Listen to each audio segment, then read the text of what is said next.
evening, everyone. Welcome to our final session. This is a session where we have four really eminent and outstanding scholars of comparative constitutionalism giving us their impressions and their commentary on all that has come before.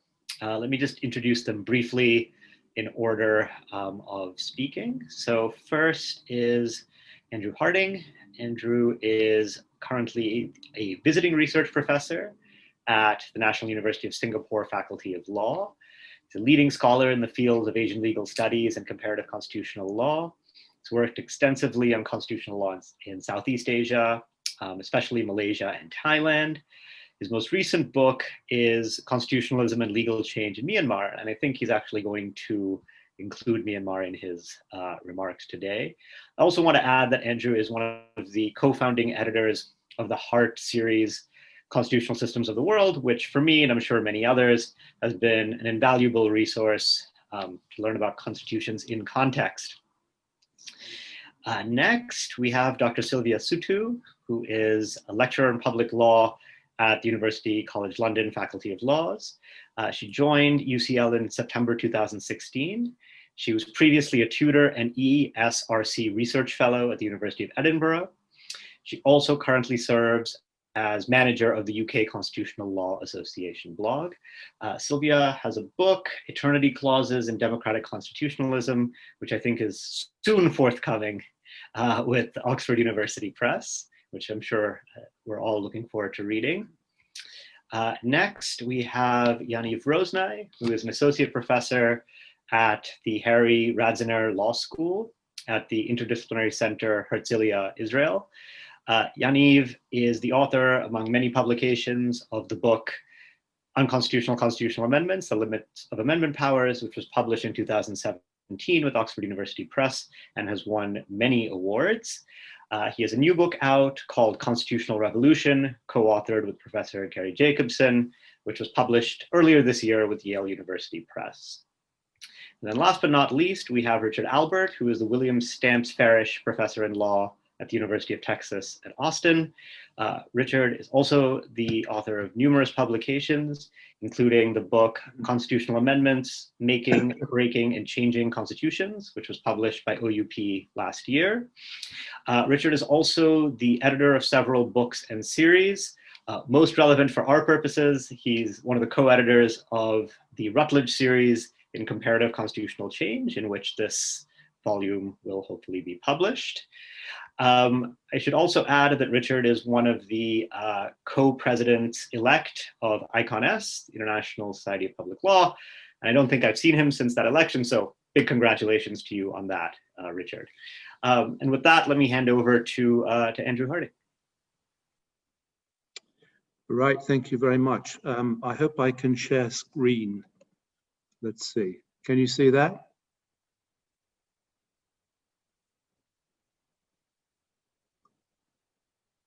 Rehan, can you see my share screen? Okay, Yaniv says yes. So, okay, right.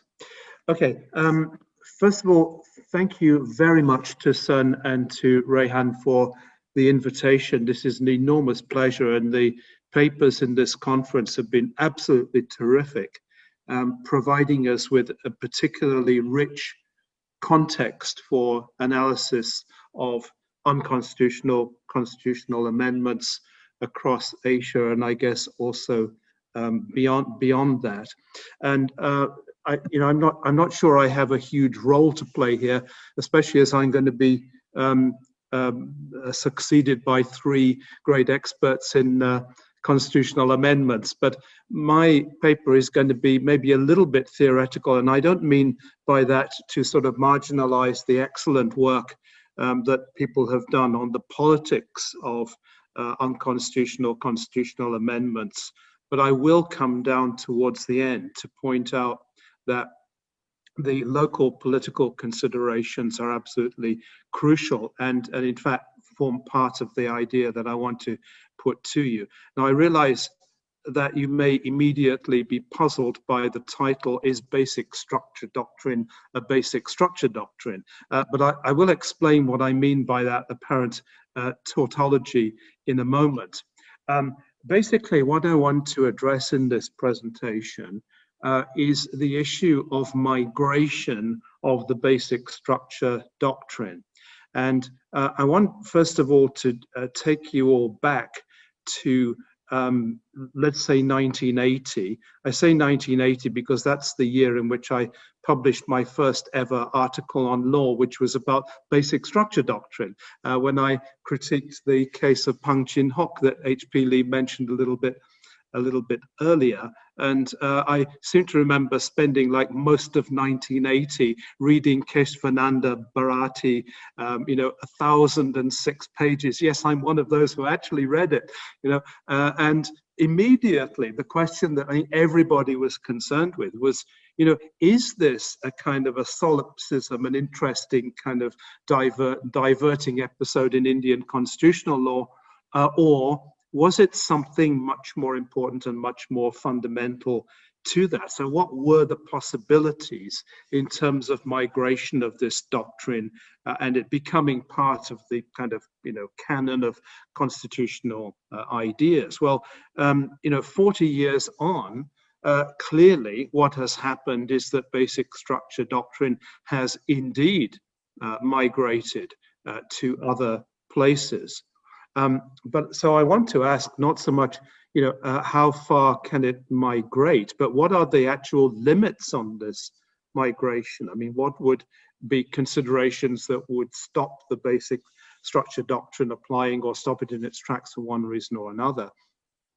So by asking whether basic structure doctrine is a basic structure doctrine, I'm really asking whether basic structure doctrine is a kind of necessary component of just having constitutional government, so that it's part of the structure of constitutional law embodying a kind of an overarching principle, or on the other hand, is it a purely contingent legal fact based on local factors and the entrenchment of institutions and how far is the politics that we've been looking at in this conference relevant to all that? So it seems to me there are a number of issues that kind of might arise here, and we can ask a number of questions. I mean, first of all, is there in the particular case a constitutional moment in which the sovereign people established the constitution so that they are somehow presumed not to have intended their work to be destroyed by constitutional amendments? I mean, I like to think here of, William Blake's poem, Sick, O Rose, Art Thou Sick, which portrays the idea of a beautiful rose that contains inside it this insidious worm that kind of eats the worm from the inside. So is that how we're going to stop constitutions from being eaten from the inside? And a sub kind of question here might be, well, if you believe that the sovereignty of the people is the kind of the basis of the constitutional order, then what happens in the case of a constitutional amendment that has a referendum requirement? Because then also you're kind of going back to the source of legitimacy, the people themselves. So I just want to leave that hanging.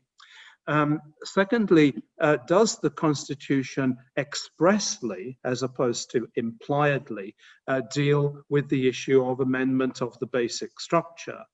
And it might be relevant here that we might have some sort of tiering of constitutional amendments, as was suggested, I think, by Rehan yesterday, that you might be able to have different levels of entrenchment, so that some provisions are more entrenched than others. And so how do we respond to that in terms of basic structure doctrine?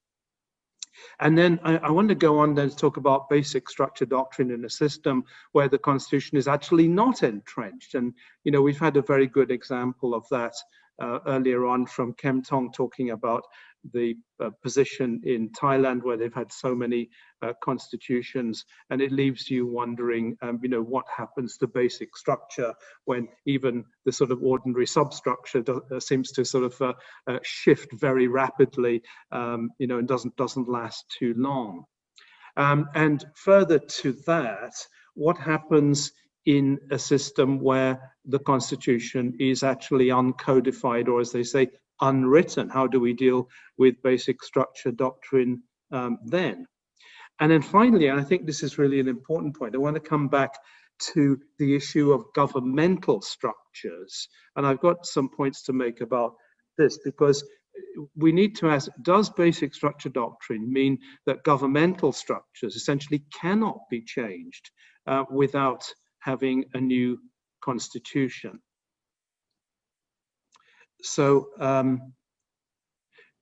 so I want to talk first of all about the idea of the constitutional moment. And let me explain here in the context of my title that, I wrote a piece, not that long ago, saying that the basic structure doctrine did not apply in Singapore. And I'm going to explain why I said that. And this carries a sort of government health warning that the former Chief Justice of Singapore has written a lengthy tract explaining why I was wrong in my argument. So I'm willing to believe, and I'm not totally dissatisfied if I prove to be wrong. But one of my colleagues came up to me and said, I was very surprised to read my piece, because he said, I thought you believed in basic structure doctrine.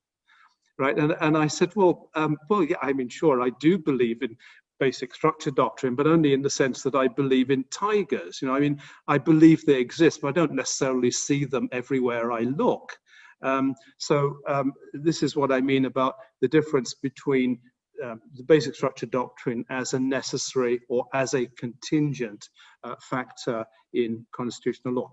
So let me just explain this issue of constitutional moment, or the lack thereof. Singapore is an unusual case because its constitution came about in an extremely odd way. Originally, it had a constitution as a state of the Malaysian Federation between 1962 and 1965. And as H.P. Lee told us, Singapore was then dismissed from the Federation. And immediately after independence, the Parliament of Singapore passed the Republic of Singapore Independence Act, which enacted some constitutional provisions. It continued the state constitution in force, but mutatis mutandis, because it was now the constitution of an independent republic, not a state in a federal system, and also continued in force, interestingly, some provisions of the federal constitution of Malaysia. And then there were a number of amendments. The legislature, removed the 2/3 majority requirement for passing constitutional amendments, and there was a whole raft of amendments, and then the 2/3 majority was reinstated again. The only thing that was not subject to the 2/3 majority was amendments affecting the sovereignty of Singapore, which were subjected to a referendum requirement in addition to the 2/3 majority. So what then happened was that Parliament authorized the Attorney General of Singapore to consolidate all the relevant provisions in one document. And this is what became the Constitution of the Republic of Singapore 1980. But this constitution was not actually passed by Parliament. It was just written, as it were, sort of renumbered by the Attorney General and his staff. And it has been subsequently amended quite fundamentally in some ways during the last 40 years, and is described by the present Prime Minister as still being a work in progress. Some amendments seem to have altered the basic structure. For example, the executive presidency was introduced in the early 1990s, which altered the nature of the Westminster type system in Singapore. That my point is that there hasn't been any juncture where the people have said, yes, this is what we want as our constitution. In fact, there was a demand for a new constitution in 1965, but the government said no.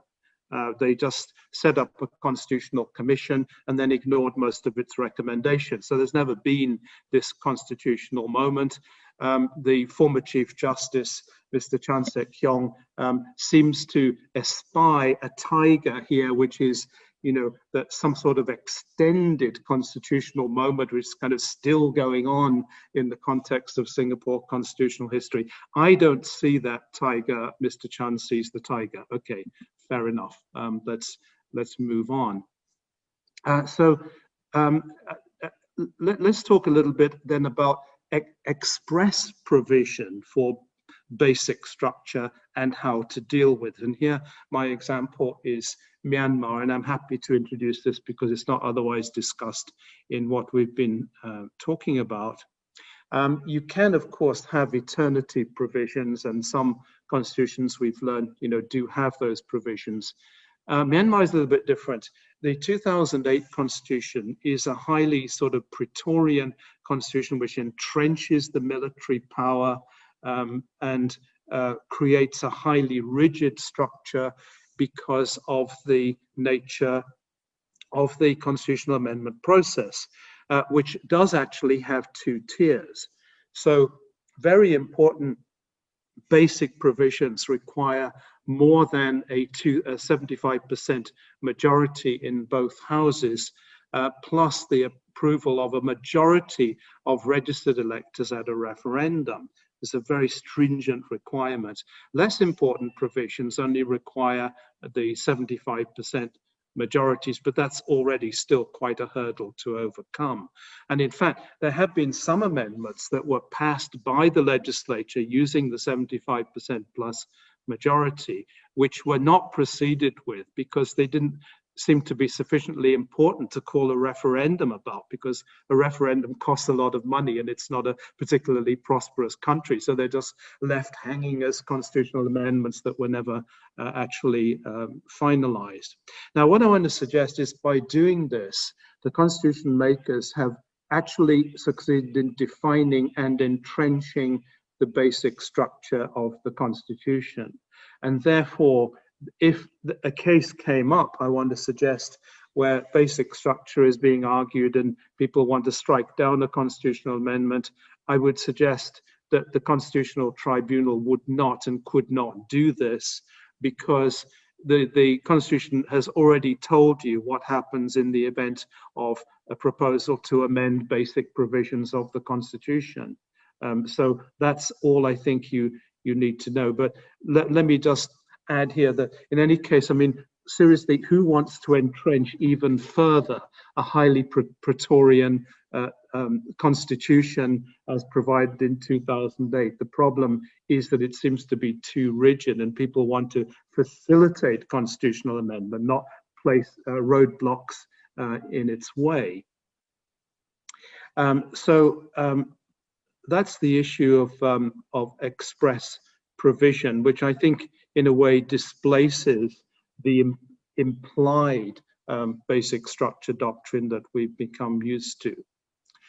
Now, the next case is, what about serial constitution making? And we've already heard from Kem Tong on this subject. But looking at this in a broad comparative way, how do we deal with cases where the Constitution claims to be supreme law, but is not really entrenched? And in Thailand, as I'm sure you all know, constitutions last on average about 4 years, and therefore they're not really entrenched, even though they say that they're supreme law. And for most purposes, most of the time, amendments usually only need an ordinary act of Parliament, some discussion, as we heard, around that issue in Thailand. And so, completely the opposite of Myanmar, this is a highly flexible constitution with hardly any rigidity in it at all. Now, of course, the answer to this question might be that you search for the basic structure that actually survives through these various constitution making episodes. And when you do that, what you inevitably find is what Kemtong explained earlier, which is the democratic regime with the king as head of state. You'll find this mentioned in the preambles of the Constitution, and it's clearly regarded as a fundamental principle, even if it's not expressly kind of entrenched in the Constitution. I think everybody understands it as being entrenched. Government structures in this system do vary quite a lot from constitution to constitution. For example, the composition of Parliament and the Senate is always a kind of an issue. And does the Prime Minister have to be a member of Parliament? And are the ministers then taken from the parliamentary members? Creating the need for by-elections and that sort of thing. So here I want to suggest that basic structure becomes not so much a constitutional doctrine as a kind of political fact that we have to take account of when we talk about constitutions in Thailand. Let's take this a stage further then by looking at the uncodified constitution. And I'm kind of looking at Yaniv because he comes from a country that has an uncodified constitution. So I'd be interested to know whether anything I'm about to say has application in Israel. And of course, New Zealand is the other famous example of the so-called unwritten constitution or uncodified constitution. What we know obviously about the UK is the basic principle is parliamentary sovereignty, which has been entrenched since at least 1689. But apart from that, the courts do recognize that some statutes have constitutional status. And what is meant by this is that courts will be reluctant to imply an amendment of a constitutional statute merely because of an inconsistency with a later statute. So the bar for amending or altering a constitutional statute is higher than it would be if the statute was an ordinary statute on dog licensing or whatever example you prefer. So in the UK, the basic structure, oddly the same as the case where you have serial constitutions, seems to be somehow inherent. You can sort of think of this as a kind of purple haze that kind of lays over the landscape, and it's rather vague and it might be blown away sometimes, but it's always somehow there. And so how do we kind of describe that? Well, again, it's kind of basically a continuing political fact that is kind of somehow entrenched over a period of centuries, but it's not really constitutional law as such, although sometimes obviously courts do pay attention to these kind of unwritten principles when they make decisions, as they have recently done, notably in the two Miller cases in the UK Supreme Court. So Parliament is sovereign, but that sovereignty can actually be modified by statute law and frequently has been, for example, by the European Union Withdrawal Act, actually alters the nature of parliamentary sovereignty in the British system. And parliamentary accountability also is regarded as a fundamental issue, as you can see in the Miller cases. Maybe the rule of law and judicial independence are very much entrenched, and some people refer to the fundamental principles of the common law as a kind of constitutional principle in the UK. Constitutional conventions, which the UK is always also famous for, are flexible but can be, from time to time defined or taken account of by the court, as very notably in the second Miller case in 2019. But by way of contrast, devolution, for example, is not entrenched in the UK Constitution, but is subject to the will of the Westminster Parliament, as the Supreme Court has held in the first Miller case. Let's move on then. I'm conscious of the time. I'll finish up very quickly to the issue of structure of government, because I think this is a crucial issue. Basic structure doctrine often lists government structure as one of the parts of the basic structure. For example, the constitution might be parliamentary or presidential, or it might be unitary or federal. So these are very fundamental features, often listed, as in India, for example, as part of the basic structure. Now, this I want to suggest is contentious because it implies that a change in government structure actually requires a new constitution, because if you destroy the basic structure, any amendment is going to get struck down by the courts. Now, in actual fact, as a purely sort of empirical observation, amongst the Commonwealth states, most of whom started out with a Westminster parliamentary system, about half of those have actually changed from a Westminster parliamentary to some form of presidential system of government, and many of those via a constitutional amendment. So what we'd really be forced to say, I guess, is that these amendments, or many of them, would actually be invalid under basic structure doctrine. But I want to suggest that this can't really be the case, because otherwise you're going to sort of sentence these states into a sort of permanent, Westminsterization, out of which they cannot get except by enacting a completely new constitution. And that seems to me to be inherently actually quite an absurd proposition. So how, the other point was very well made by Jin Rong yesterday morning, where he pointed out that basic structure doctrine might be problematical in cases of constitutional transition. So bearing in mind cases like Taiwan, which he talked about, and Myanmar, which I just talked about, how can constitutional transition be accomplished if existing authoritarian structures cannot be changed because they're part of the basic structure? And I mean, I assume that most people would actually want to facilitate such transition rather than prevent it. So maybe in a sense, the structure of government should be exempted from, too stringent an analysis, at least, under basic structure doctrine.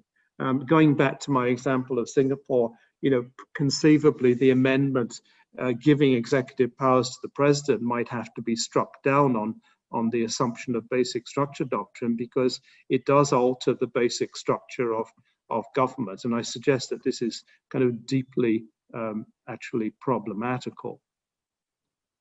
Now, having said that, I mean, there may be one or two exceptions here, and I want to specifically mention two things. One is federalism and the other is religion. If you have a federal constitution where the rights of states are supposed to be entrenched by maybe a pre-constitutional treaty, and as well as by the constitution itself, then presumably you would not allow a constitutional amendment simply to remove the rights of states or to intervene in this sort of delicate balance of state and federal powers, because in a sense this is a kind of a pre-constitutional fact. And so it seems to me, as distinct from what I just said about government structures, in the case of federal systems, you might well be obliged to say this is part of basic structure, and any amendment, which takes away the rights of the states, has got to be struck down. Otherwise, the majority can simply act against the interest of one of the subjects of the federation without any sort of permission or any check or balance. So any conversion from a federal to a unitary state would require, on this theory, a new constitution. And I would suggest also that conversion from a unitary to a federal state might also require a new constitution, although I don't think Mexico actually did that when they adopted a federal structure. But we haven't discussed the Philippines, but it's quite interesting in these terms that there is obviously discussion about converting it into a federal system. But the idea is that you would do this by calling a constitutional assembly under existing provisions of the Constitution. So it's maybe another example of a case where the constitution makers have actually told you what happens if you want to change the basic structure of the Constitution. Therefore, I suggest no need for a new Constitution, and I don't think Filipino scholars at all have suggested that a new Constitution would be necessary, whether they are for or against the federalization of that structure of government. I don't want to say anything really about religion because it's been very, very well addressed by Matt Nelson and Ridwan in their papers about Pakistan and Bangladesh. And it's something that could also be mentioned in relation to Malaysia as well. Is the status of religion an official religion or a state religion? Is that part of the basic structure?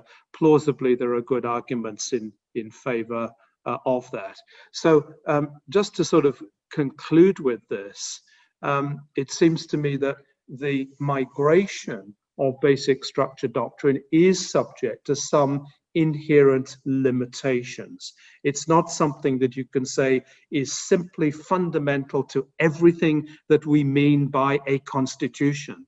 Right? There might be some interesting arguments about this. Maybe in some context, this argument does have some traction, that you cannot amend the constitution in such a way that it's no longer what we recognize as a constitution, let alone the original constitution that was amended. But I want to suggest that this is all subject to kind of local contingency, which includes constitutional history and many of the other factors, like the nature of the amendment process that I've been mentioning. So I will just stop there, and thanks for the opportunity to present on this. Thank you very much. Okay, thank you very much, Andrew. That was great. Really wide-ranging talk. We now turn over to Sylvia Sutu. Sylvia, please. Yeah, I'm just looking at how to share my screen. I think Andrew might need to. I think Andrew has to unshare. Yeah. There we go. So hopefully you can see that and can hear me well. Yep, yes? all fine. Thank you. Great, thank you. First of all, thank you to the organizers for inviting me to take part in this wonderful, wonderful workshop. It's great to be doing these sorts of things on Zoom as well, not just teaching. And my only regret is the time zone differences preventing me from participating in even more sessions, but I look forward to the recordings. So the topic of my presentation is eternity clauses as a tool for exclusionary constitutional projects. And having read the papers and listened to the presentations that I could listen to, I think there was quite a bit of overlap between my approach and several of the interventions that we've heard. So my argument really is one I make in 3 steps. So I start by looking at eternity clauses, both formal and in part basic structure doctrines, as products of political bargaining. But when looking at formal eternity clauses in particular, I see them very much as the product of political compromise at the time of drafting, and as such, as sometimes a product of imposition or elitist bargains. So, when addressing interpretations of formal eternity clauses as sort of the high watermark of constitutionalism, I think it's important to add this corrective, this sort of taking seriously of the constitutional politics behind not just the interpretation of formal eternity clauses, but also their adoption, and really unearthing the processes that led to the adoption and the actual substance that was then entrenched in these formal eternity clauses. The second step in my argument is to say that unamendability in fraught contexts works differently to what the expectations would have us believe about how eternity clauses operate in sort of more stable, let's say, democratic constitutional contexts. And what I mean by fraught contexts are contexts dealing with deep societal divisions, post-conflict contexts, and contexts where institutions are particularly fragile. And I will argue and try to convince you also that these are the contexts where both majoritarianism and exclusion are most likely to happen, and significantly where unamendability facilitates that exclusion. And third and finally, I view constitutional review of unamendability as paradoxically sort of most necessary perhaps in such contexts, but also most likely to exacerbate these problems rather than alleviate them. And I think we've heard from many of the presentations in the workshops that unamendability, can serve as a potential safeguard against abuses of the amendment power. And what I want to remind you of, and I'm not the only one to do this, is that unamendability itself can be prone to abuse, whether at the stage of constitutional drafting or as a consequence of so at the stage of constitutional drafting as a consequence of sort of bargaining dynamics, or later on, for example, when a basic structure doctrine may emerge, or when formal unamendability is being given effect to through substantive review of amendments. And I should say from the outset that even though I am sort of critical and relatively skeptical of unamendability, I am not arguing that it is always likely to be abused or misused, whether by the political branches or by the courts. But I am arguing that this does and has happened, and that, again, paradoxically, the context where unamendability has most appeal, again, divided, post-conflict, fragile contexts, are also the contexts where this abuse is more likely to happen.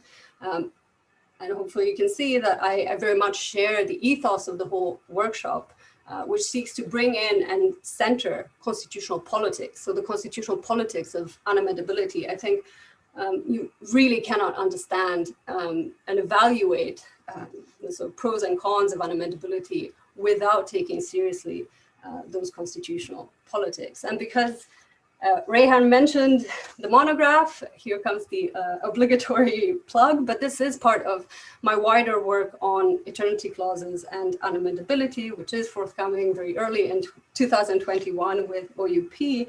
And I argue in the book that democratic constitutionalists must be very careful when considering whether to embrace constitutional unamendability for several reasons, including taking seriously their propensity to insulate majoritarian, exclusionary, and internally incoherent values, and also taking seriously the dangers of what courts will do with unamendability. And those dangers include both overreaching and underreaching when engaging in amendment review.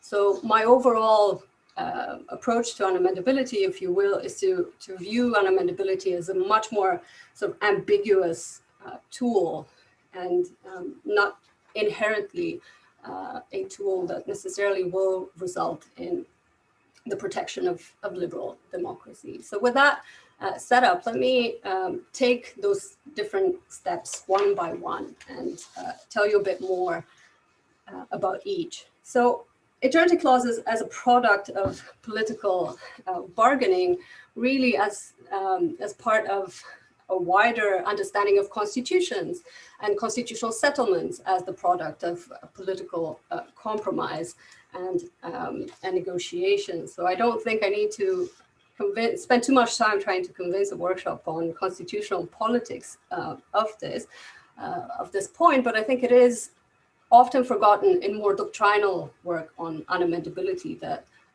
we're dealing with provisions that, also seek to entrench bargains rather than something else. So a related argument here is that this political bargaining and compromise is also reflected in the content of constitutional provisions and specifically of eternity clauses. And in my work, I seek to show that it can and does happen that you have also inconsistent provisions within the same constitution, and indeed inconsistent unamendable commitments within the same eternity clause. So for example, you can have a commitment to democracy alongside an equally unamendable commitment to less democratic features, we may even say authoritarian features. Or you can have a commitment to minority rights alongside the entrenchment, again, up to the point of unamendability, of state characteristics that may serve to restrict these rights, especially when interpreted as such by courts. So examples might include an unamendable commitment to minority rights, but also the entrenchment of a religion, or the unamendable entrenchment of territorial arrangements, whether unitary or federal, but that are then interpreted as blocking further reform or further changes that might seek to empower territorial units, or attempts by minorities to renegotiate the territorial makeup of the state. Now, again, there is often an assumption, especially from sort of more liberal constitutional readings of eternity clauses, that they are really repositories of the goods of liberal constitutionalism, that they are there and can serve a positive role to entrench checks and balances, to entrench minority rights. And indeed, this can happen.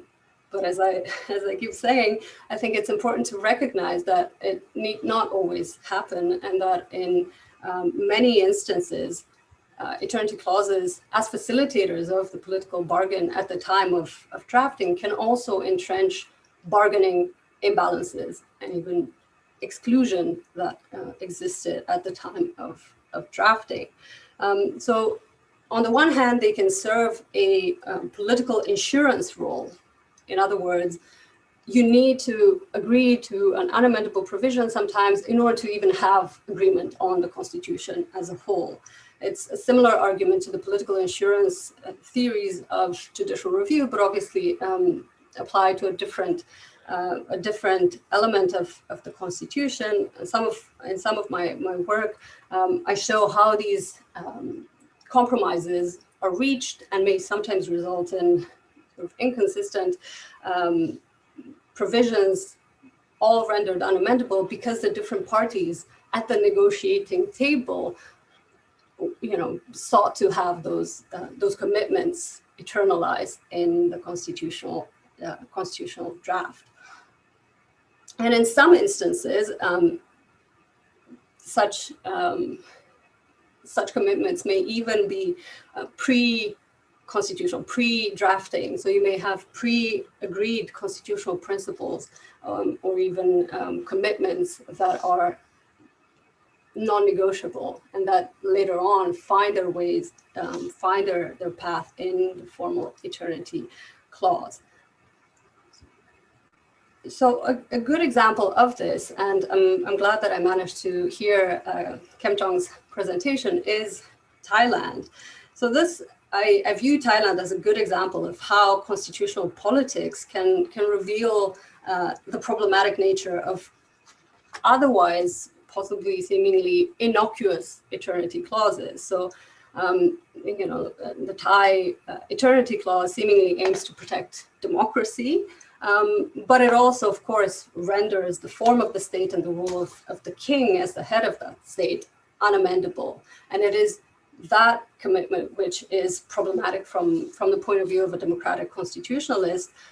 But also, I think, Thailand is a good example showing us not only that we need to take constitutional origins seriously and look beyond the formal text of the eternity clause, but also that we need to read the eternity clause holistically within the context of the whole constitution. And of course, when we do that, we understand the special role of the military as guardian of the throne, and of course of its role in then guarding the status quo as unamendable. and we've heard from him, so you don't need me to repeat this, just how difficult that makes any attempt at peaceful democratic renegotiation of that political bargain right now. So what of basic structure doctrines as well? A lot of what I've said is about formal clauses. And I think basic structure doctrines raise a number of similar problems, and of course, some separate problems as well. Many of them highlighted by Andrew just now. So you could argue that the structural focus of the basic structure type doctrines allows for that more holistic interpretation of constitutional commitments, and presumably would facilitate courts responding to abusive amendments, especially when those amendments are have a cumulative undemocratic effect rather than being clearly undemocratic in isolation. And I think basic structure doctrines raise similar concerns for democratic constitutionalists to formal eternity clauses, with the addition of a heightened danger of judicial self-empowerment, because they lack typically a textual basis. From that derives lack of clarity of what the basic elements of the basic structure doctrine are, etc. Professor Lee's discussion of Malaysia in the previous panel highlighted some of those dangers. And it's also interesting to consider that basic structure doctrines have sometimes been developed alongside formal eternity clauses as well. So even within doctrinal developments, you don't necessarily have the binary of formal eternity clause, systems that have formal eternity clauses and systems that develop implicit doctrines of unamendability, but sometimes they coexist.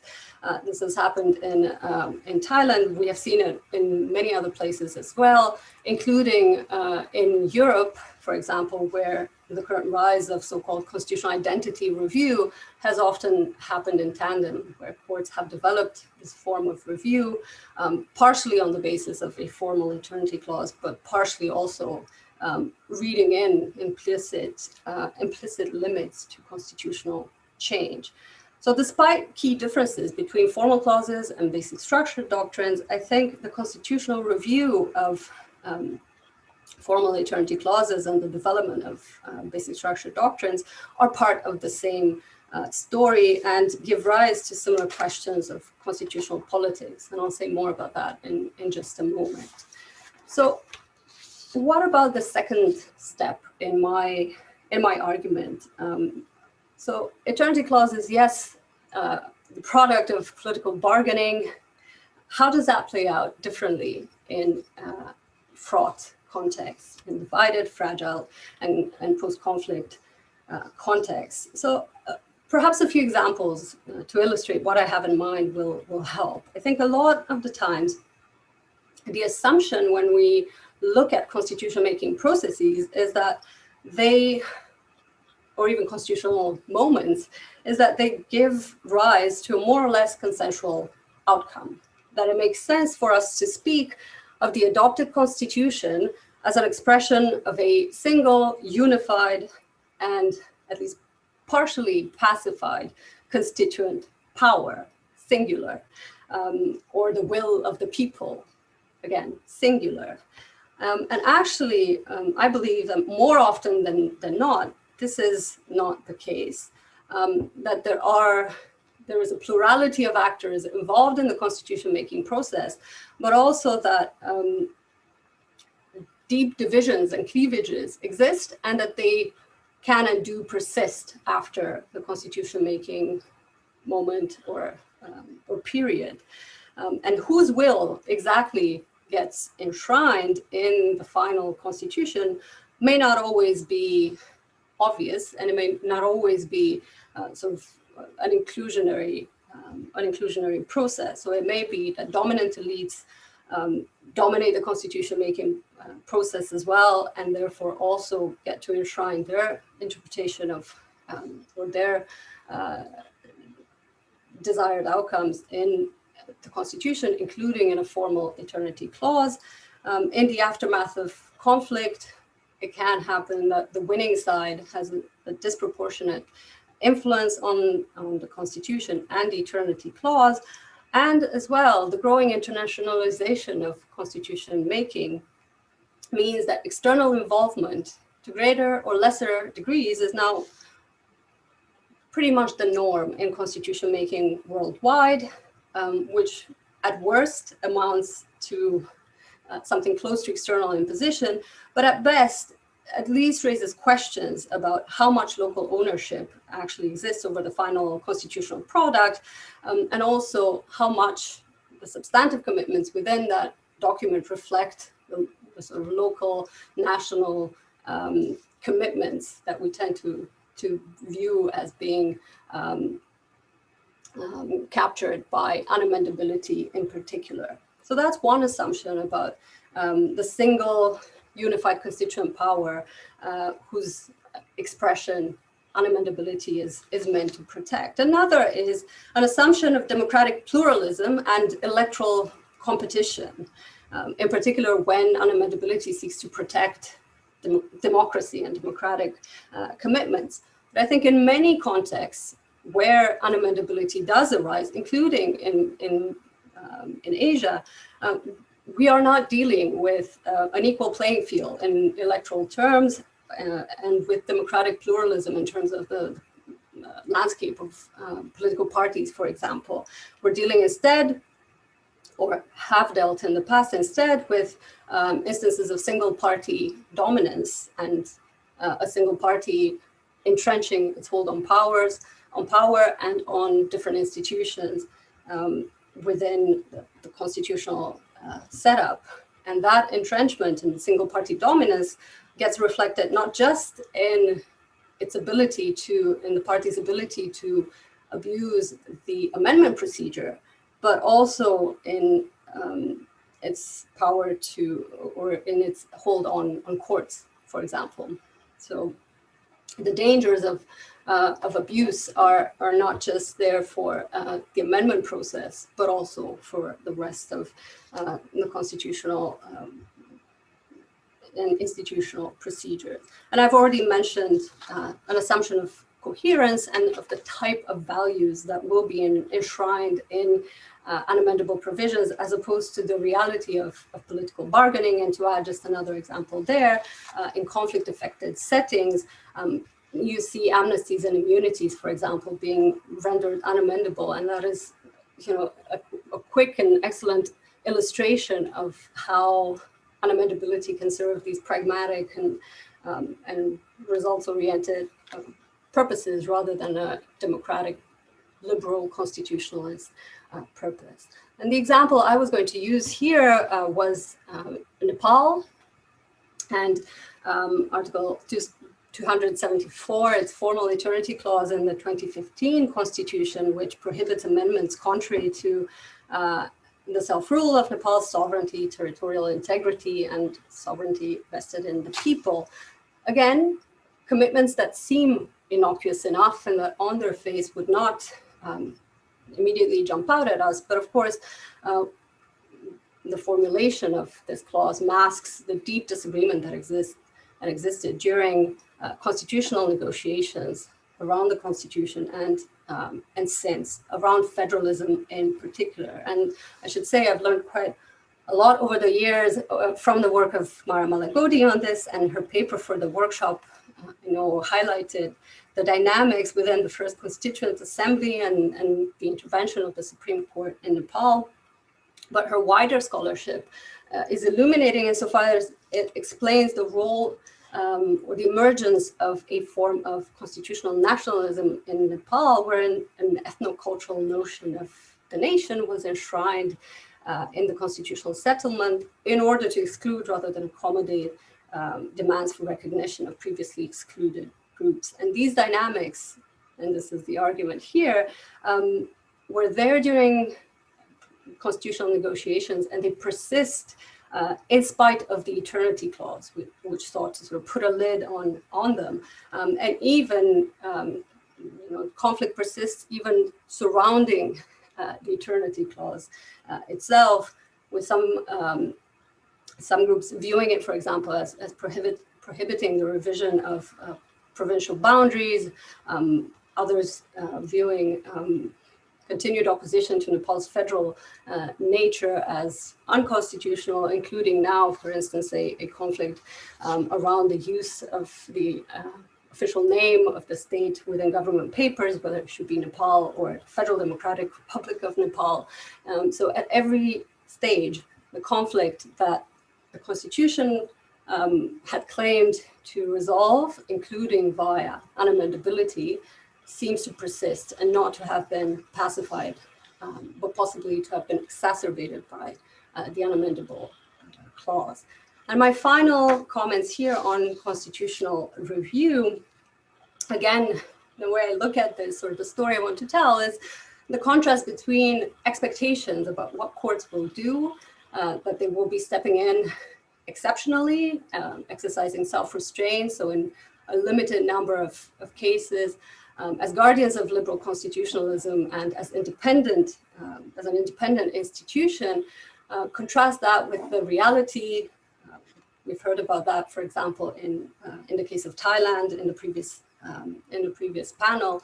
The reality being more complicated and seeing courts either being captured or perceiving themselves, positioning themselves as loyal to the political branches or to the executive, and resulting in exercising a form of abusive judicial review. We can see also institutional weakness play a role here. So courts not necessarily being captured or loyal, but fearing for their own legitimacy, should they step in, for example, and directly invalidate a constitutional amendment, fearing backlash or fearing further weakening of their powers. So that goes back to the previous discussion that Rehan had initiated in the previous panel.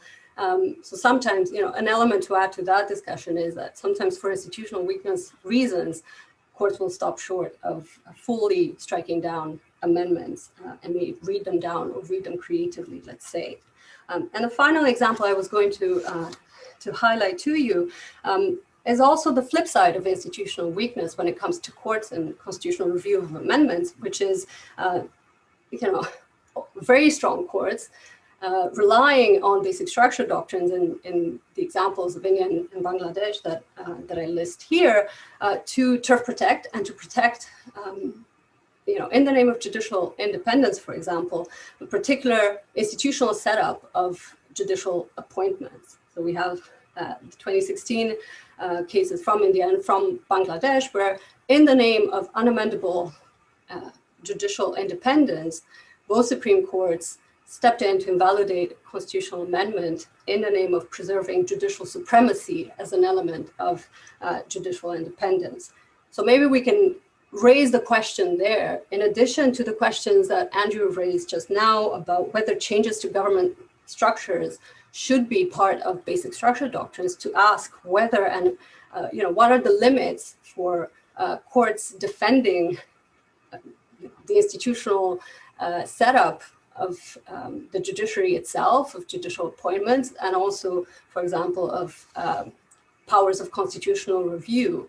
Because obviously then you end up in a slightly different potential conflict where courts are sitting as judges in their own case, as it were, and prevent possibly otherwise legitimate and democratic attempts to review their structure and change appointments processes in the name of basic structure doctrines and substantive review of unamendability.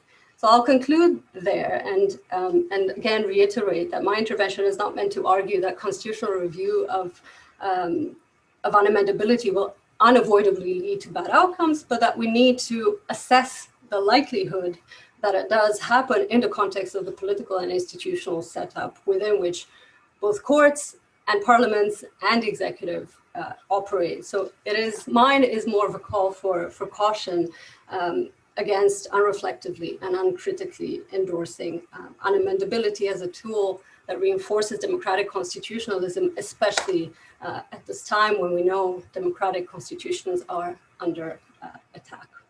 Thank you. Great, thank you so much, Sylvia, for that really nuanced and kind of empirically driven presentation, and for working in all the cases too. It's been great to see that from both you and Andrew. Let me hand over to Yaniv. Thank you very much, Rayhan. Let me first thank the organizers for doing this amazing workshop and for inviting me. It's my dream workshop, and I wish I could have attended each and every second, and I'm sending my apologies for being unable, but I promise I will watch the entire film at least once. And it's a great pleasure also to be in this panel with my colleagues, friends, and people I admire as Sylvia, Richard, and Andrew. I was born in 1980. Perhaps the first scholarly work I've read is Andrew's piece, The Death of the Doctrine, that was published that year. So it's a great honor to be here. So I haven't prepared any PowerPoint, and I want to sketch in my intervention maybe two broad arguments, which when drafting the chapter for the book, I would like to contextualize to the various jurisdictions. So I'm very much looking forward to the comments that would come later on. My main comments or observations are as follows. The first one, I want to argue that if we take the main accepted theories of judicial review, they can all explain judicial review of amendments or the doctrines of unconstitutional amendments. And what I have in mind, for example, is think of Cohen's higher law background of American constitutional, right? As one theme that justifies constitutional review. So for Cohen, there is a certain common right and reason that guides the common law, right? And he even states in his higher law background, he says, there is something fundamental, something permanent. It is higher law.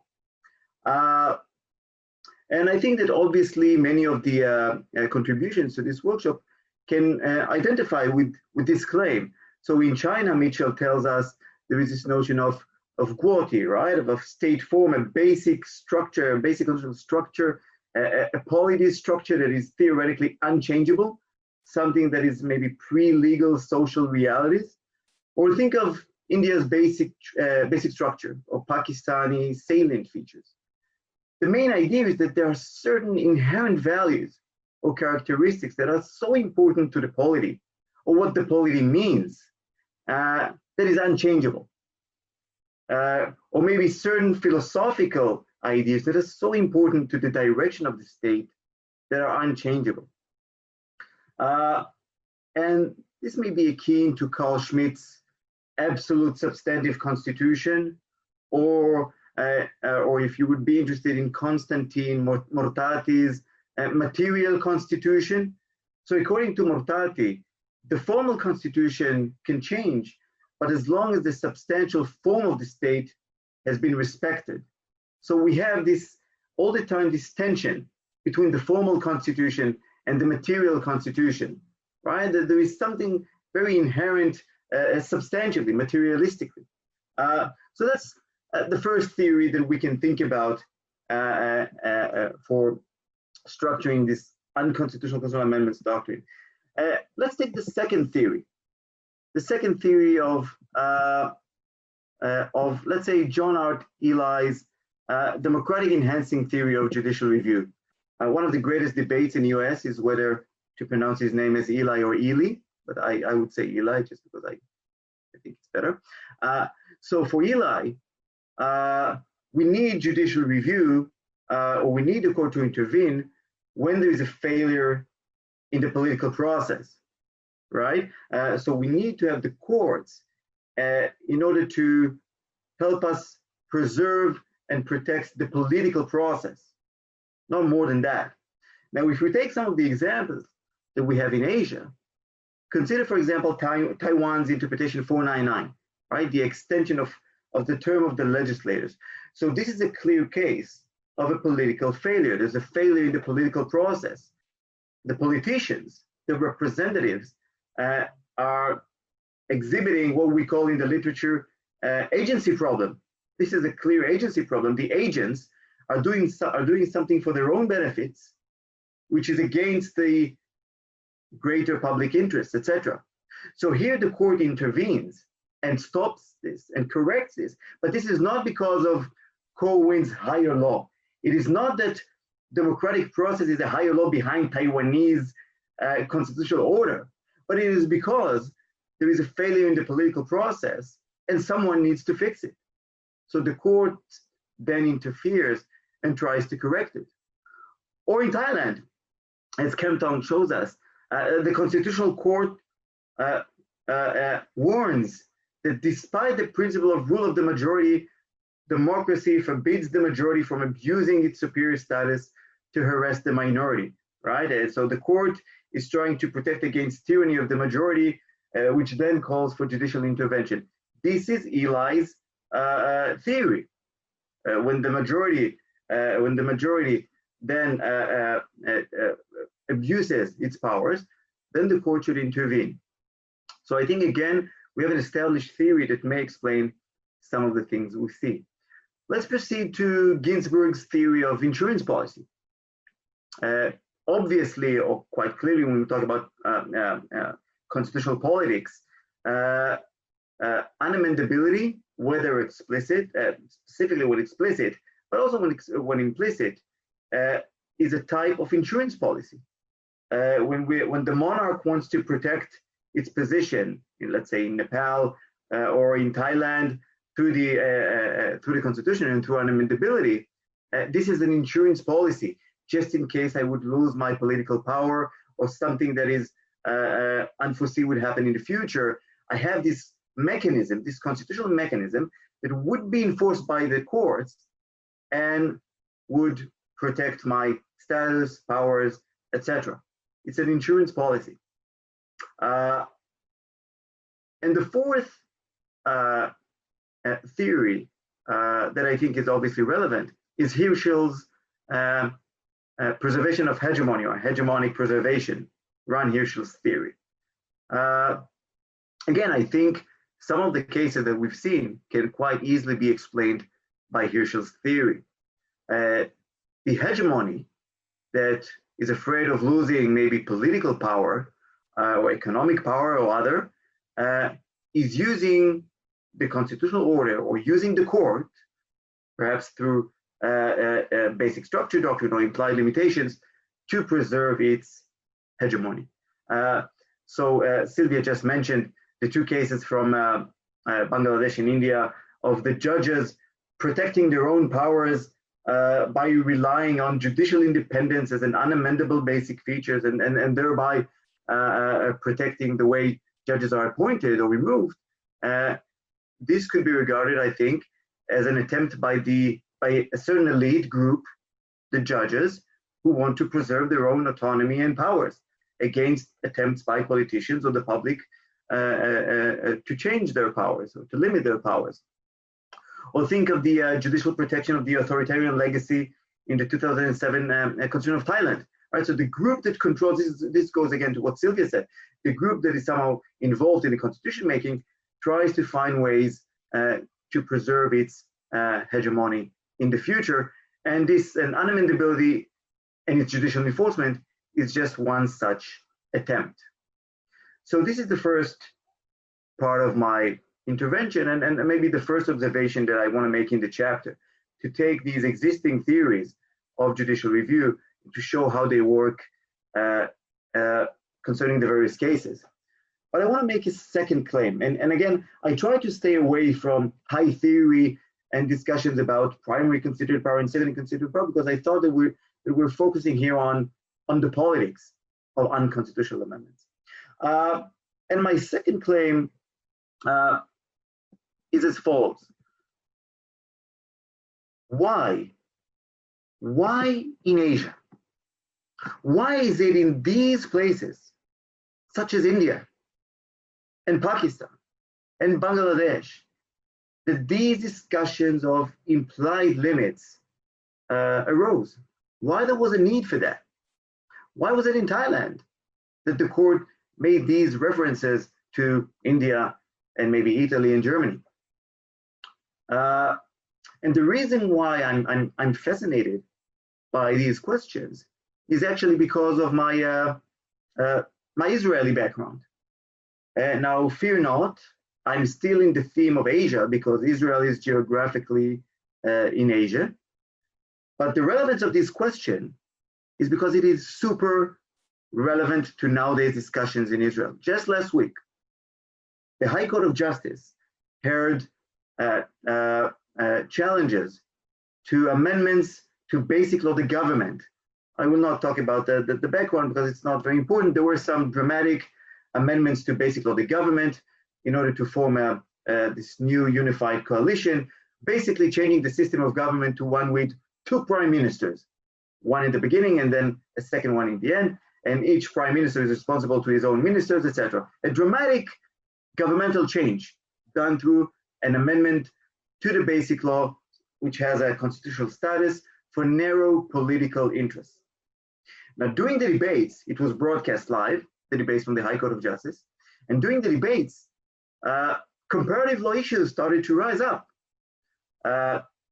It became when the governmental lawyers said, oh, nowhere in the world we have this idea of judicial review of constitutional amendments, this is ridiculous.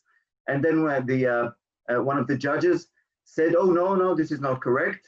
It happened, there are cases in India and in Bangladesh and in Taiwan, and they started talking about the various cases. And this started a public debate, and you can read op-eds and blog posts about, so what if it occurs in India or Bangladesh or Pakistan? Are these the countries that we want to look alike? Are these the countries that we want to learn and study and to take and to borrow constitutional reasoning to our country? And the main argument of these people is, we want to be like Canada, like the US, like France, like the Netherlands. No one would ever imagine to invalidate a constitutional amendment in these countries. They don't have basic structure doctrine. It is Pakistan and Bangladesh and India. Show me one modern Western liberal democracy that has this basic structure doctrine. That's the argument that they are making. Now, first, factually, this may be correct until 2 years ago. Last year in Slovakia, for the first time, a European court adopted, in a way, the basic structure doctrine in a case in which the Constitutional Court said that in Slovakia there is a material constitution, a material core, that cannot be changed without any explicit limitations, no eternity clause, and invalidated a constitutional amendment that undermined judicial independence. Again, preservation of the judiciary. But putting aside this case from last year, from 2019, it's quite true. We have all these debates on basic structure in the global south, in Southeast Asia, but why there? So here, and this would be the second point of my intervention, there are certain characteristics that make the basic structure doctrine necessary or required.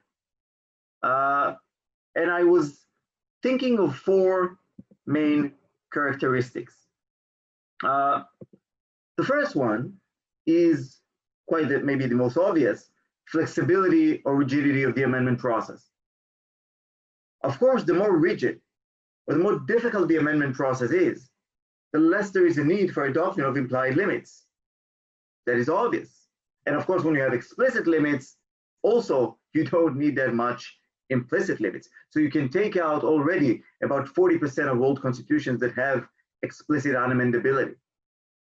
But even with the other countries, if you have a very rigid amendment process, why would you need unamendability? Think of the US.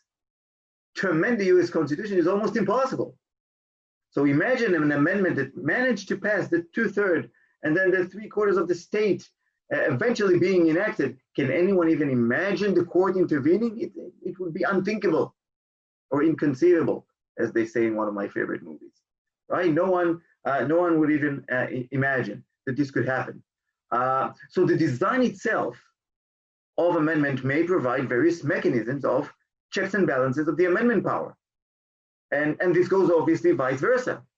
The more flexible the procedure is, the more we might need these kind of judicial doctrines. As H.P. Lee showed regarding Malaysia, the two-thirds majority required for amendment poses no constraints on the exercise of power, right? And the Constitution has been extensively amended. So often this two-thirds majority is simply not enough. And here comes, okay, so I'll just go. So for example, if you have in some of the countries involvement after the political organs, also a referendum or elections, like in Spain. So obviously you would not need these kind of doctrines. The second feature is party dominance or executive dominance. Sometimes you have let's say the majority of two-thirds, and you think, oh, that's a high bar to change the constitution. But if you have a dominant party that has this required majority, so we've seen recent examples in Hungary, for example, right, in Europe, in Hungary, when the Fidesz party had the two-thirds that they needed, they could have done whatever they wanted with the constitution. So what is the use of this high bar for amending the constitution if the party controls this process, especially if we have, for example, also party discipline? If all the members of the party must vote as the party tells them to do. So if you have party dominance or executive dominance, sometimes it is the government that controls the coalition through coalition discipline. So when one party or the executive controls the amendment process, there is a heightened risk of abuse of the amendment process. Because what we have then is we have the mingling of everyday politics together with constitutional politics. Because the politicians, the everyday politicians, through their political practices can change the constitution, can change the rules of the game.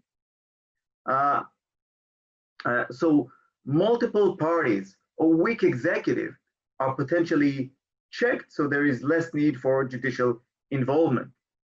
That's the second feature. The third feature is what we might want to call, we can call it unamendability culture, alluding to Ginsburg's amendment culture. I often say that unamendability is like a lock on the door.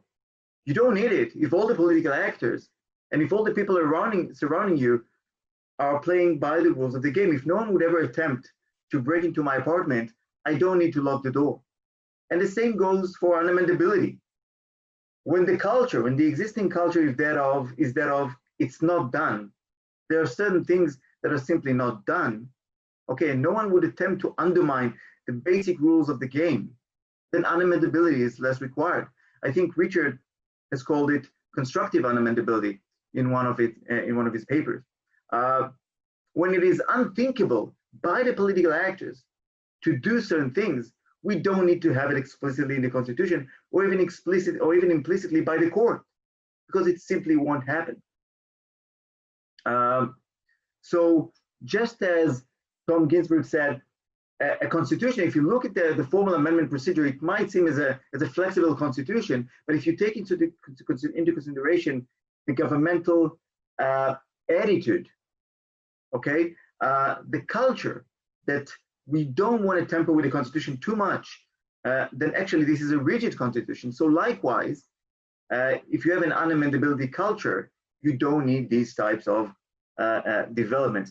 So surely this goes to more established and old democracies that no one would think of changing the rules of the game. I want to move on to the fourth and final feature, and that is the existence of what we might call supranational or international or regional or supranational institutions. So whenever I'm told, but look at Europe, none of the European countries would ever think of adopting basic structure doctrine. But this avoids the mere fact that all 47 member states to the European Council are bound by the European Convention of Human Rights, and they are bound to abide by the decisions of Strasbourg, of the European Court of Human Rights. So from the perspective of European human rights law, it doesn't matter whether you're trying to undermine rights through an ordinary legislation, a secondary legislation, or a constitutional amendment. European human rights law is superior. And we have decisions by the European Court of Human Rights saying that certain constitutional amendments are unconventional in the sense that they conflict with the European Convention of Human Rights, and the court needs to change its constitution. And the country, sorry, needs to change its constitution. Seji versus Bosnia, for example. And there are other examples. And we have also such examples from, let's say, from Latin America, where the Inter-American Court of Human Rights have told these constitutional amendments are unconventional. As part of its conventionality control, you need to change them. So whenever you have this effective supranational institution, when the country is part of a strong regional mechanism, there are various political and legal machineries to make sure that basic rules and values are respected. And accordingly, there is less need for judicial development of basic structure doctrine because the various actors are restrained in advance. We have a kind of a chilling effect. During the debates in parliament or in the legislature, the legal advisors would tell you these changes that you want to make would violate a specific European convention, EU laws, or etc. And we might have a supranational court telling us this is very bad and force us to change it. And we would have some more political pressure, maybe from the outside.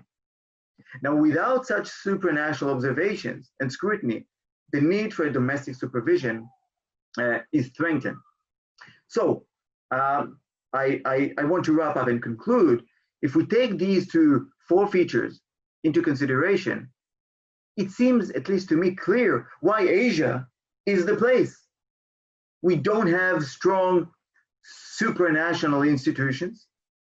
Many of the constitutions are relatively flexible. And even if they're not, there's a strong either party or executive dominance that then can control the amendment procedure. And the democratic culture is such that we're talking about mostly either hybrid countries or young democracies or struggling democracies.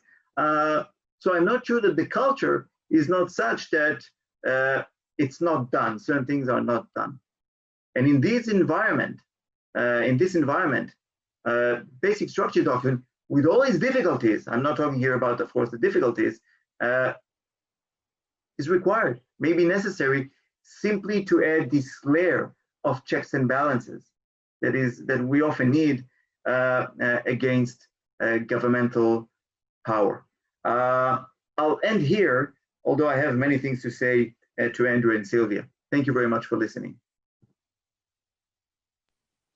Okay, thank you very much, Yaniv. That was super, super interesting. And yeah, there'll be time for discussion later, and we can run past 9 o'clock too, because Son and I don't have a ton planned for the final half hour.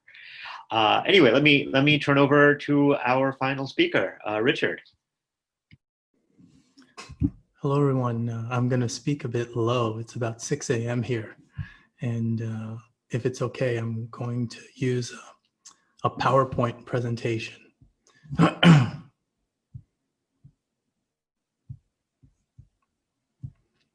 I wonder if someone can just nod and let me know whether you see. You do? Great. Thank you very much.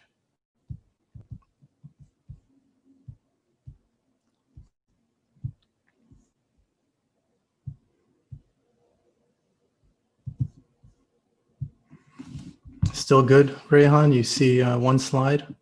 Yeah, thank you very much. Well, greetings everyone from here in Austin, Texas, where it's very early, but I'm so grateful for the invitation to join you in this program. I want to thank in particular Rehan and Son for having the vision to put this program together. What an exciting subject it really, really is. And congratulations to the two of you for getting a contract to publish this book before the papers are even done. That's a testament to the excellent proposal that you've put together and the great group of scholars that you've gathered for this program. I also want to thank Bonnie Leung, who's just been spectacular in organizing all of this, logistically and mechanistically and in every single way, certainly ways that are unseen to me, but seen by Rehan and San. And I also want to congratulate Rehan on his leadership of the new center on comparative and transnational law, and just to congratulate him on building such a great team there. I don't think it's an exaggeration to say that CUHK has probably one of the very best groups of scholars of comparative constitutional studies in the region, and one of the very best in the world. And it's just getting better as these programs are being convened and as these books are being published and as the great ideas that are being generated at this center are migrating around the world. And so congratulations and great luck in building this great center and curating new ideas for the field. And finally, greetings to my fellow panelists, wonderful group of scholars, well acquainted with the work of all three. I know two very well. I look forward to getting a third a bit better in the days and months and years ahead. That's Andrew. Of course, I'm acquainted with Andrew, but we have not yet interacted to the extent that I would hope. But perhaps after this pandemic is done, we can remedy that problem. The subject of my remarks today is on judicial nullification of amendments in Asia and the world. And here I'm interested in situating what happens in Asia with what happens in the world, suggesting, maybe proving, reinforcing that there are some patterns that we can see present in Asia, the same patterns that we see around the world. So really this is a point to say that regional differences, of course, abound, but not when it comes to the judicial nullification of amendments, because we see a lot of similarities in the way that courts behave in Asian countries, as they do around the world. Now, I want to begin with a provocation. And the provocation is about how we speak of courts. We often speak of courts around the world by referring to them according to their title: the Supreme Court of the United States, the Supreme Court of Canada. And high courts around the world often have this title supreme in their title, but they're not always supreme. And not all courts merit that title of supreme because it's not often an accurate description of the status of the court in that jurisdiction. What I mean is that a court is not truly supreme if the judgments that it issues are reversible by constitutional amendment. And so, for instance, in the United States, courts have been reversed by amendment several times, 4 to 6, depending on how you count. The 11th Amendment was adopted as a result of a opposition to a 1793 case. The 13th and 14th, similarly, the 16th Amendment, similarly, the 26th Amendment, similarly. And so the Supreme Court of the United States is called supreme, but it's not truly supreme because its judgments are not resistant to constitutional amendment.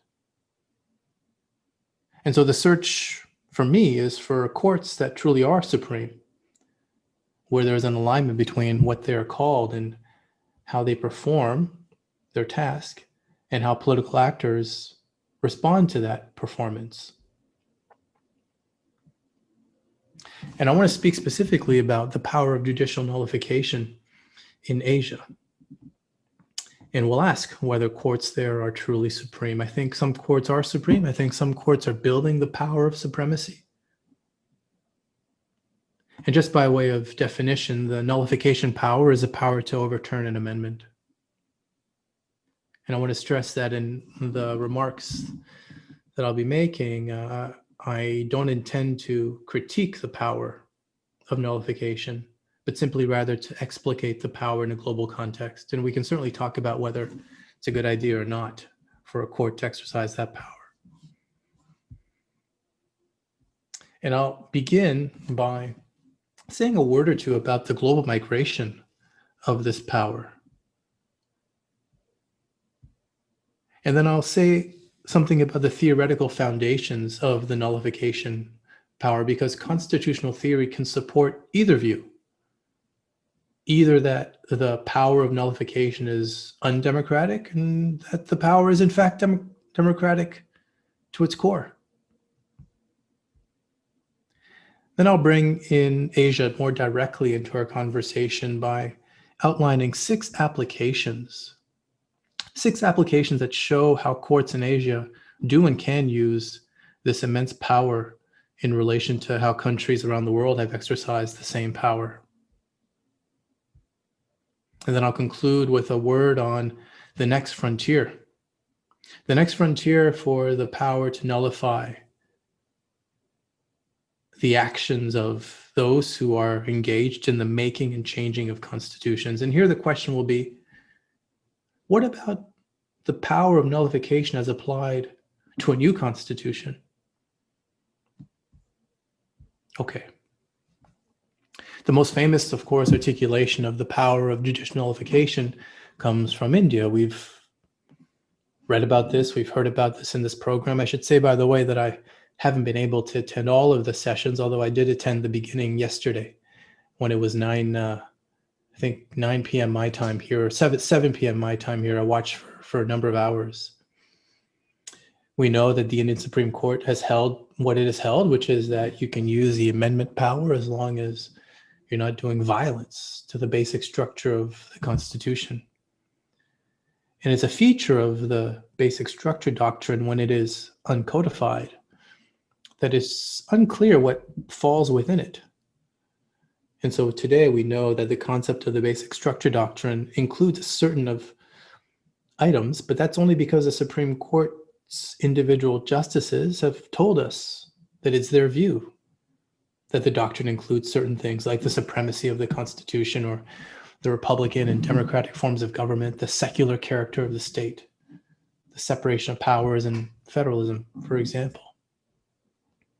And we know from the work of many scholars, but most notably Yaniv, that this power has migrated beyond India, beyond South Asia, to really every region of the world in some way, either in its exercise or in its assertion. But it's not yet a global norm. It's not yet something that we can identify as a global norm.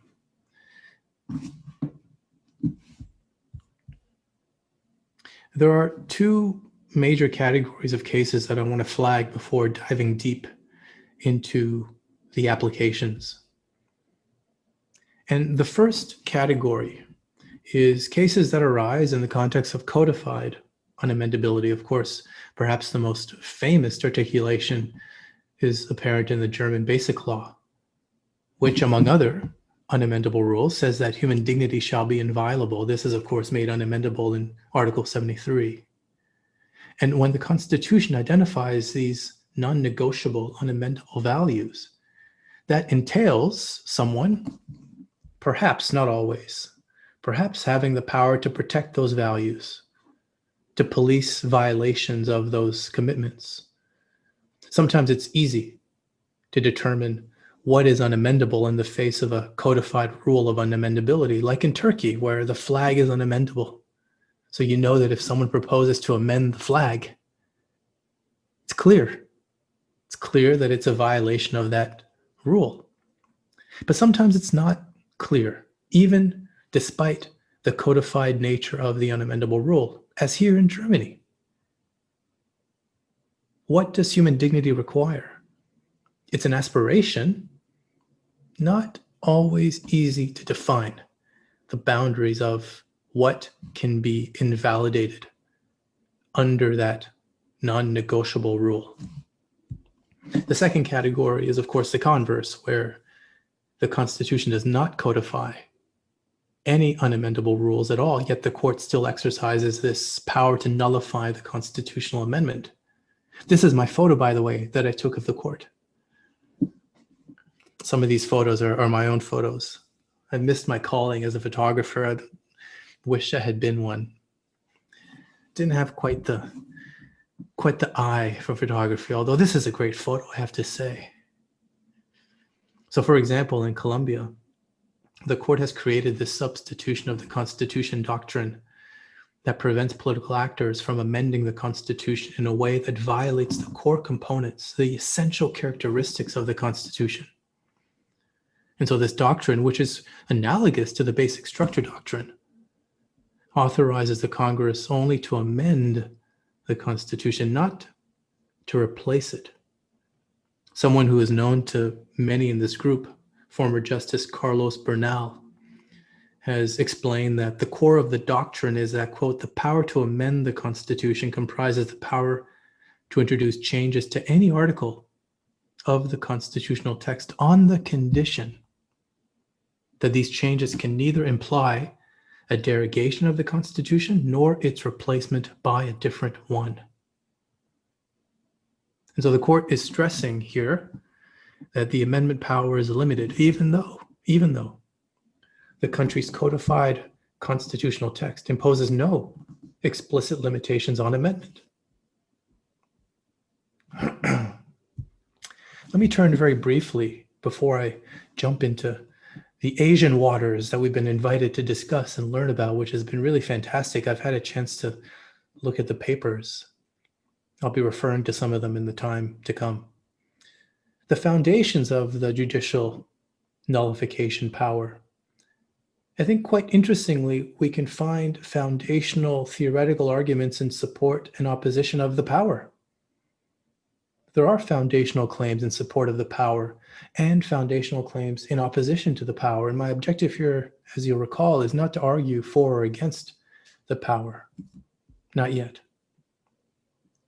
So first, the theoretical foundations against the judicial nullification power. Opponents of this power argue that it's something of an anti-democratic sword, that courts are overstepping their boundaries when they invalidate a properly passed amendment. And so on this view, democracy refers to the judgment of the people and their representatives in the immediate moment, in the now. And so when a court exercises its power to nullify an amendment, that's effectively a sword striking at the heart of democracy, of collective movements and democratic self-governance. The counter-argument, however, is just as strongly rooted in democracy. Only here, democracy is not represented by the ever-changing politics of the moment. Democracy is instead represented by the constitutional bargain made at the writing and ratification of the Constitution. That's the highest expression of democracy, according to this view. And that is what requires constitutional protection.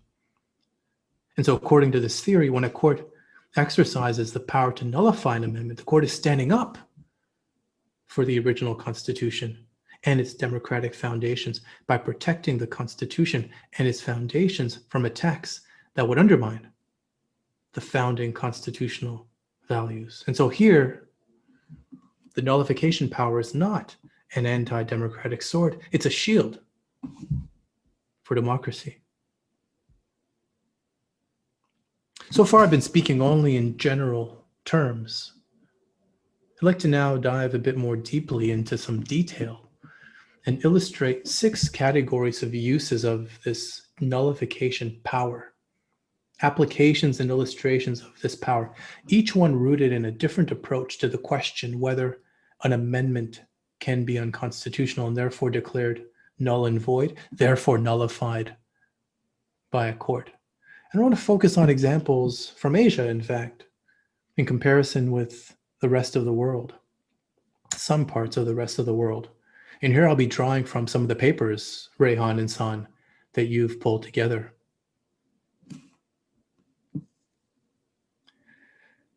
A court could be asked to evaluate the adequacy of the actual voting process to initiate, to ratify, to promulgate an amendment. And so here, an amendment could be ruled unconstitutional as a result of a procedural irregularity. Let me give you an example from the world. In Brazil, there are cases where the STF has identified procedural irregularities in an amendment. There's one case that is rooted in a rule from the Constitution of Brazil, which requires an amendment proposal to be discussed and voted in 2 separate readings in each house of the National Congress. Well, about 13 years ago, the court identified a problem with an amendment that appeared to have violated this key rule. The amendment was approved, but the court realized that there had been fewer than the required votes in the in the first reading, before moving on to the second reading. But for some reason, the amendment proposal was permitted to pass on to the second reading. Well, research showed that there were in fact fewer votes than required. And so the court disapplied this amendment. This is an effort to stand, the court did say, for the expectations of procedural regularity,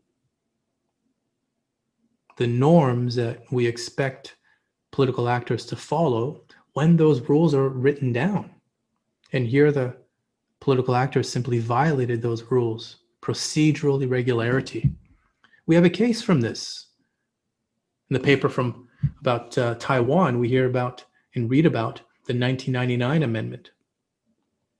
The amendment that was challenged because votes had been cast in the National Assembly in anonymous ballots between the second and third readings of the amendment bill. Some amendment proposals had also been defeated in the second reading, but were still voted on in the third.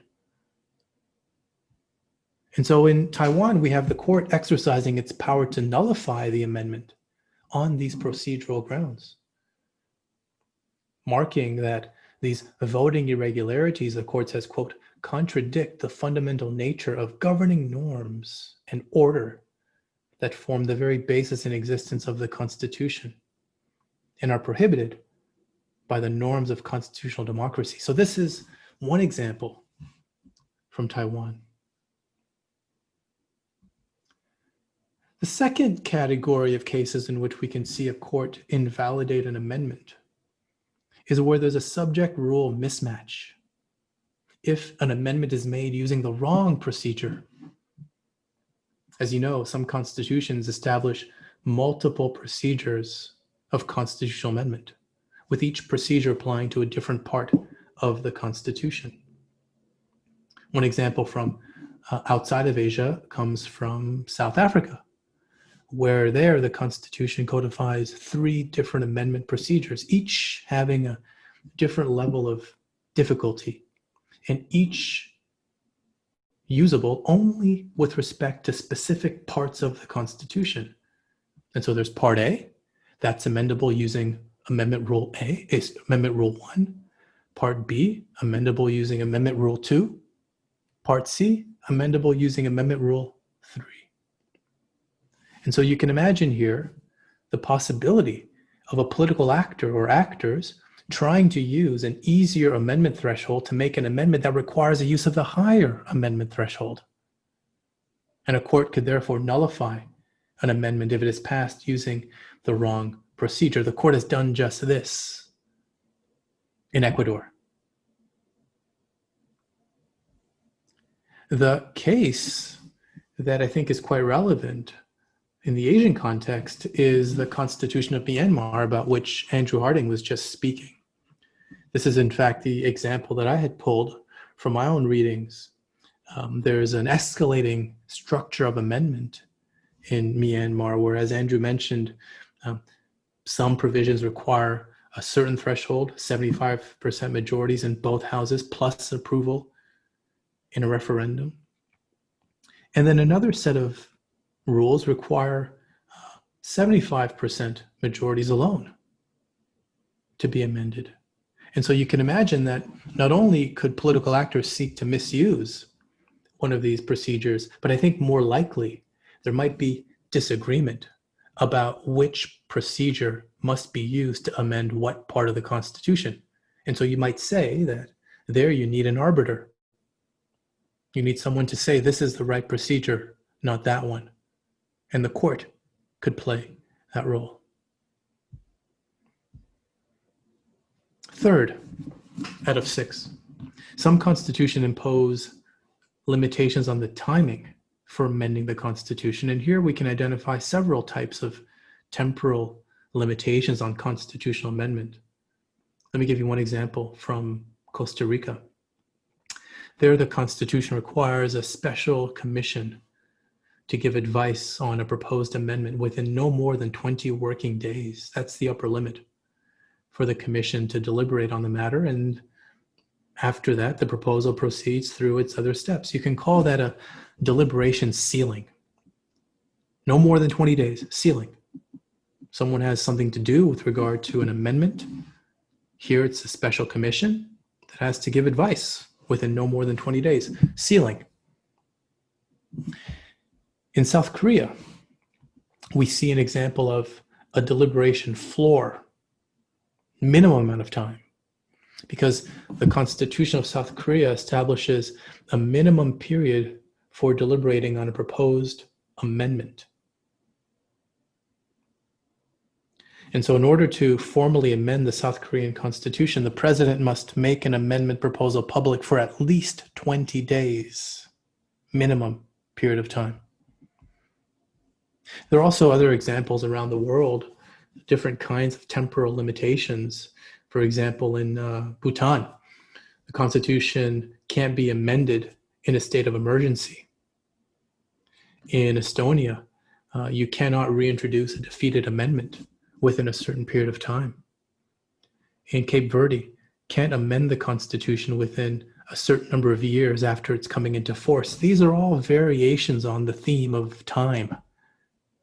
And courts could enforce these temporal limitations by invalidating an amendment that violated one of these rules.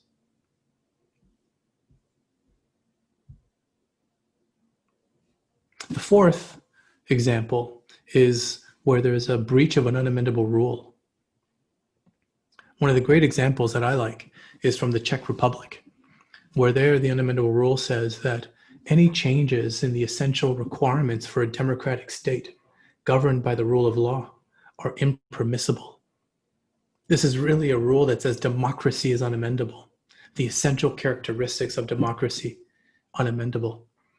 There was an effort to amend the Constitution, an effort to shorten the term of the Chamber of Deputies, and the court nullified that amendment, and with it the decision of the president to call new elections for the chamber. Why? Well, because in the court's view, the amendment violated the Constitution's unamendable rule, codifying these protections for the essential characteristics of democracy. And the court believed that shortening the legislative term would be an assault on democracy. You can imagine something very similar happening in any country with an unamendable rule. For example, in Indonesia, where there is an unamendable rule relating to the form of the unitary state of the republic being unamendable. Here I want to refer back to an earlier point I made about the level of specificity at which the unamendable rule is cast. Remember the flag versus dignity. Very easy to figure out what is a violation of the unamendable rule protecting the Turkish flag. Harder to determine what is a violation of the unamendable rule protecting the essential characteristics of democracy.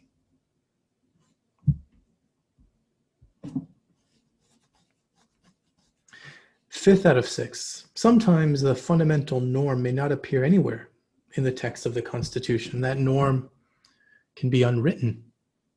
And nonetheless, a court may believe that this norm is central to the functioning and operation of the polity. And here, for example, we can look to Belize. Belize was home to an 8th Amendment proposal a number of years ago. And that amendment sought to deny the court the power of judicial review of amendments.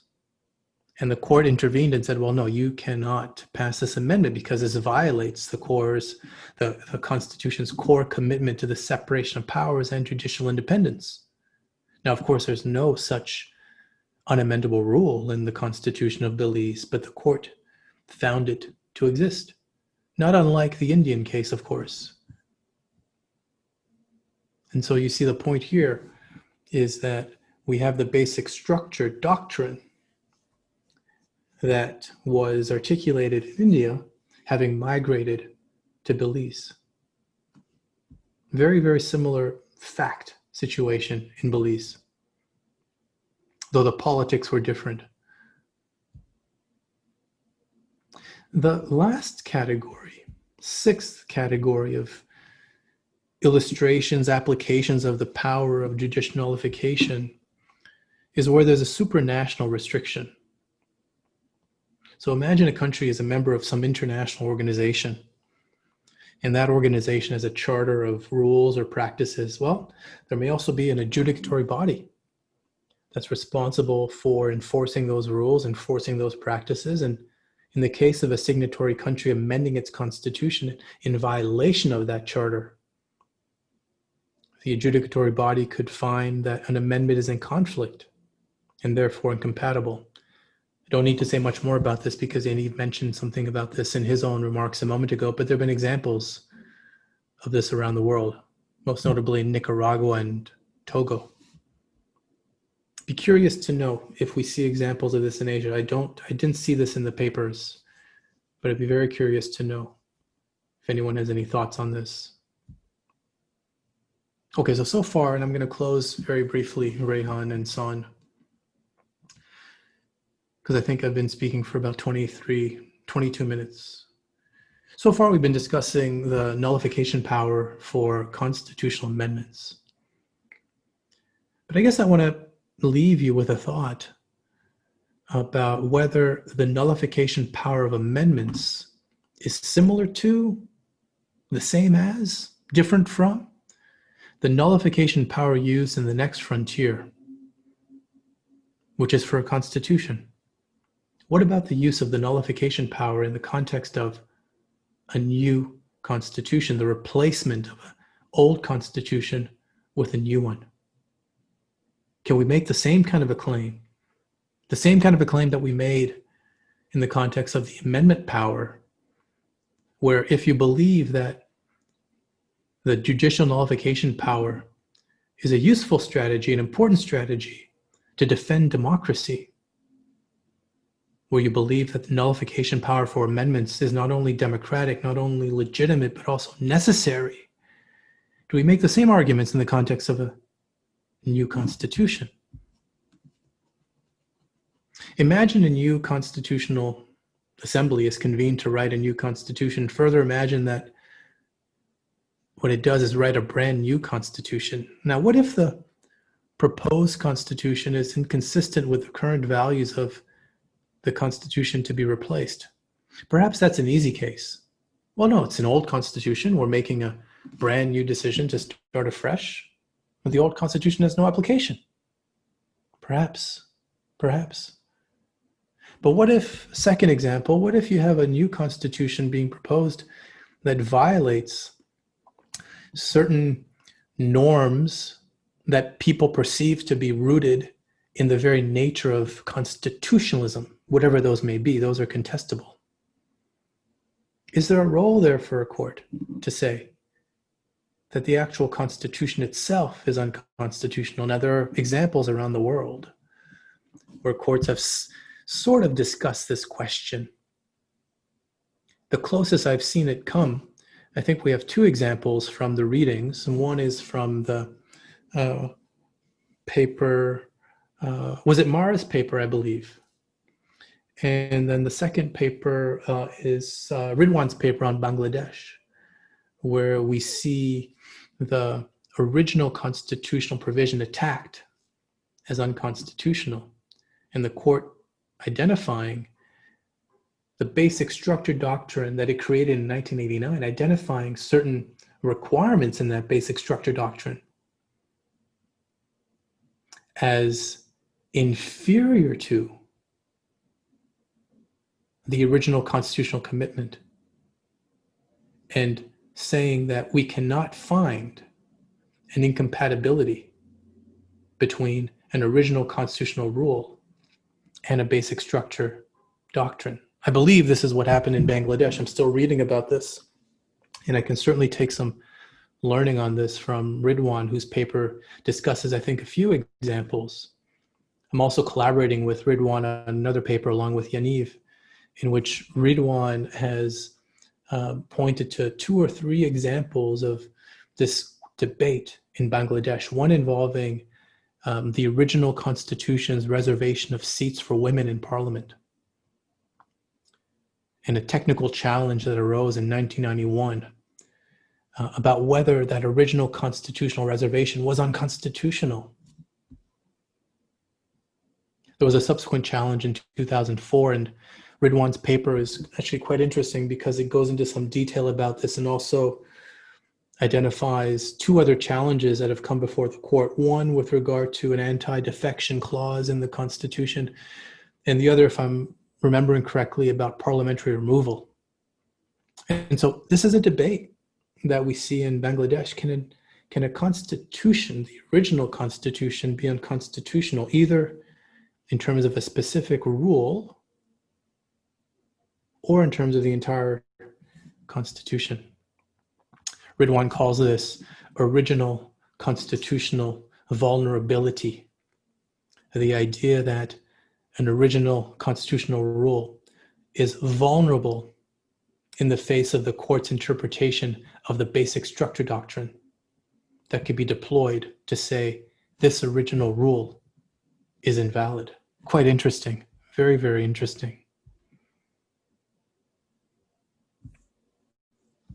I'm going to close now Son and Ridwan, Son and Rehan, with just one final word, which is just really a word of congratulations, one that I did not make, however, at the opening of my remarks. And it's a congratulations and a thank you to Rehan and Son, not for inviting me, but for the service that you're doing to the field in bringing Asia into the conversation. This is something that Ron Herschel spoke of in his 2014 book on Comparative Matters, in which famously he spoke of the usual suspects in comparative constitutional law. You know, when you set out to do a comparative analysis of something, yeah, you look to Germany, you look to Canada. I'm Canadian, by the way, so please continue to look to Canada. You look to the US, you look to India. Great. But there is such a richness of diversity and abundance of cases outside of the original usual suspect list. And this is what you're helping us to do, Rehan and Son. And so I think you need to be thanked for that and congratulated for that, for diversifying and enriching the conversations that we are having. So with that, I will stop sharing my screen. And again, I will say thank you for the invitation and congratulations on what I am certain will be a very important book when it is ultimately published. Great. Thank you so much, Richard, for the terrific presentation with extremely nice visuals, which we now learn, some of which are yours, and for the kind words.